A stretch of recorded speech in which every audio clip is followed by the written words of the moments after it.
Dallas Cowboys. The NFL draft was a couple of weeks ago. And last night, ESPN had a special called The Pick Is In, where they take you behind the scenes of a handful of teams in the NFL, go into their war rooms to see what draft night is truly like, which is super cool. I love behind-the-scenes stuff, especially things like that, because we never really get a glimpse of what those things are like. You see the clips. They'll post a few viral clips on social media, but to see the entirety of how it all plays out is really fun. Yeah. The Cowboys were one of those teams, and they showed they tried to trade up with the Browns. They successfully traded up with the Eagles, and then successfully traded down with the Dolphins. Traded up with the Dolphins, traded down with the Eagles. But we got all three clips queued up for you. Just as mundane as you would expect. Right. But listen, the Browns did end up they ended up taking an offensive lineman, and you wonder if the Saints had taken an offensive lineman and the one they wanted, then maybe would they have made that deal and traded out of that spot. And that's kind of what's fun about the NFL draft is you never really know how it's going to shake out until draft night. I do love the awkwardness of a deal not getting made. It's like, all right, we're not going to take that. See you later. Good luck. It's like it's a little passive aggressive. You can't just be like, no deal, and hang up. But it's that's kind of a fun inside look. And also, I looked at that Cowboys offer. I'm like, how would that ever be entertained? You're moving down from 9 to 12. You move up from 24 to 20, and for a fifth rounder to get thrown in there, if the Browns took that would have been robbery by the Cowboys. It would have been interesting. Yeah. Obviously, and there's a lot of politicking, too. And one thing I noticed, and you notice this every draft night, it looks like a session of Congress in every one of those draft rooms. It's like there's usually like 2 or 3 people calling out, like the shots. But other than that, who are these people in the draft? I'm sure they're very qualified to be there, obviously. But it's like, but are you paying for them to be here tonight? Are they getting paid and they're getting food? Well, half the people at the Cowboys table are all Jones or Anderson family. That's true. Like That's the true. Kids, the it's all grandkids are grandsons. there. It's a family affair. Are you paying for these people their travel tonight? It's literally like the Jones family, then Shoddy and Will McClay. Yeah. In every other war room, it is a bunch of qualified people that earned their way into that room through long careers worth of being NFL executives. And in the Cowboys war room, half of them fit that bill, and the other half have the last name Jones. Like that's the way that this plays out. It's all of his family. But Mike, what'd you make of the potential trade that the Cowboys were trying to throw in? I mean, I think it was worth a shot. I think it's interesting that all of that must have played out over the course of maybe 20 minutes or so, because Cleveland only had 9 because they traded with Kansas City back from 6 to 9. So that all took place in a very short window between when the Browns officially had the 9th pick and the 24th pick and when they came on the clock. I think it was reasonable. I do think, you look at the old Jimmy Johnson chart and lay out the draft values for all of these. I think it was close. I think you heard maybe one of the Browns executives say somewhere in that clip that, it was relatively equal from a value standpoint. And I think the fact that they were willing to throw in the 5 in that deal, I know you guys are going to pull up the Dolphins clip here in a second as well. It speaks to just how motivated they were to make this happen and make sure they got Caleb Downs. I think that's the biggest takeaway from all of this, is just how motivated they were to get their dude, and the fact that they were able to do that a little further down the draft board and still be able to then recoup draft capital later. It worked out very, as we talked about on that Friday afterward, it all worked out very, very well for them. It did.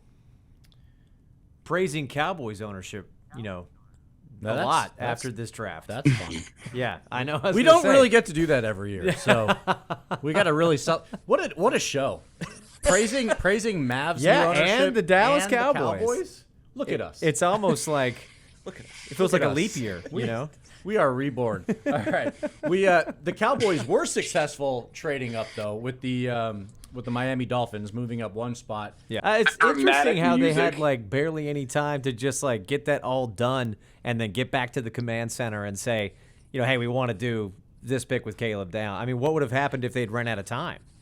I think it just drops to the next person, don't they? Like, do they lose the pick, or does it? They're not going to force you to draft somebody. I think you just forfeit it. No, really. They then have to beat Miami to making their pick. This happened years ago where I think the Vikings didn't turn their card in and somebody else ran to the podium and turned their card in ahead of Minnesota and jumped them in the draft order. It was like 15, 20 years ago. It doesn't happen very often. So then it becomes a foot race. Well, here it was just a technological foot race at this point. Yeah. Back then it might have been a foot race. Yeah. I love that.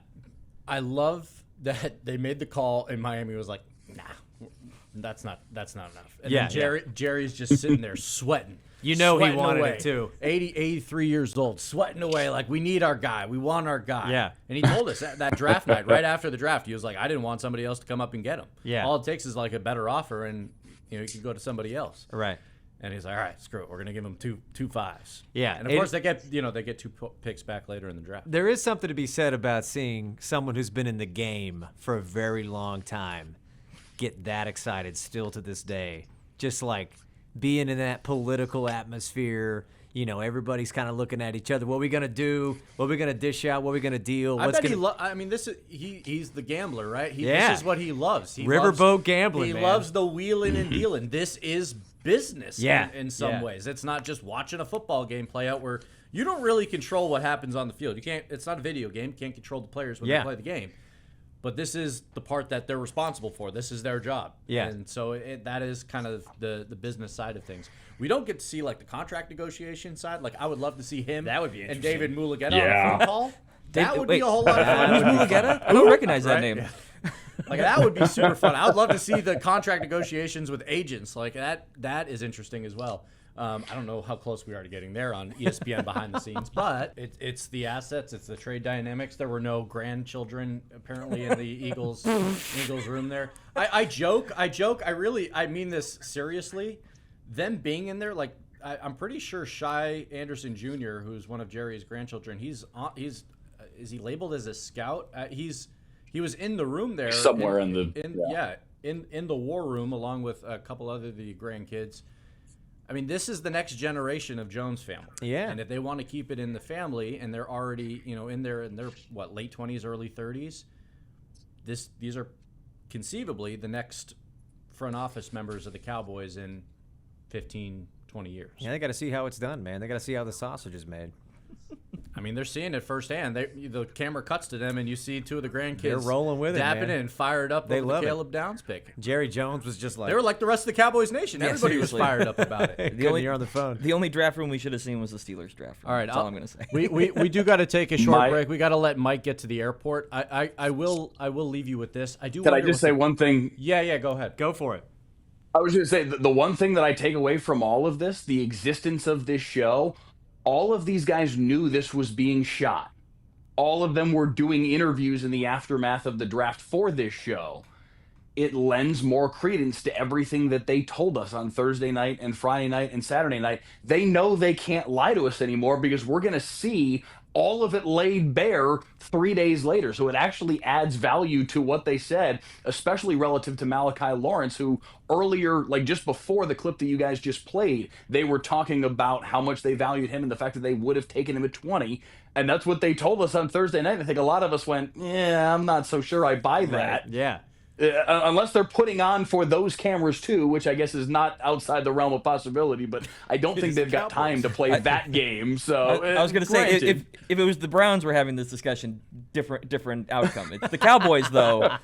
I have a feeling a lot of it was superficial. They know how to game. I don't think they have enough time though there's not enough time for all that though. No, it played out exactly kind of how I think we all saw it unfold. It didn't seem like there was any charades.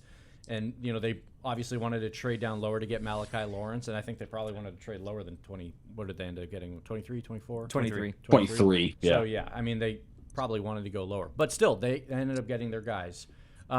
We got to take a short break. Yes. Mike's got to get to the airport. He will be back in studio tomorrow. Fingers crossed, no Howerton, don't burn the thing down. He's trying. He's doing everything he possibly can. I'll leave it at this. I do wonder what the NBA trade call was on the Luka Doncic trade. It's like we're trading Luka Doncic to the LA Lakers, and the person on the other line's probably like, "What? You're what? What? Excuse me? It's midnight. What are you talking about?" Call. Mike, are you? Not now, Nico.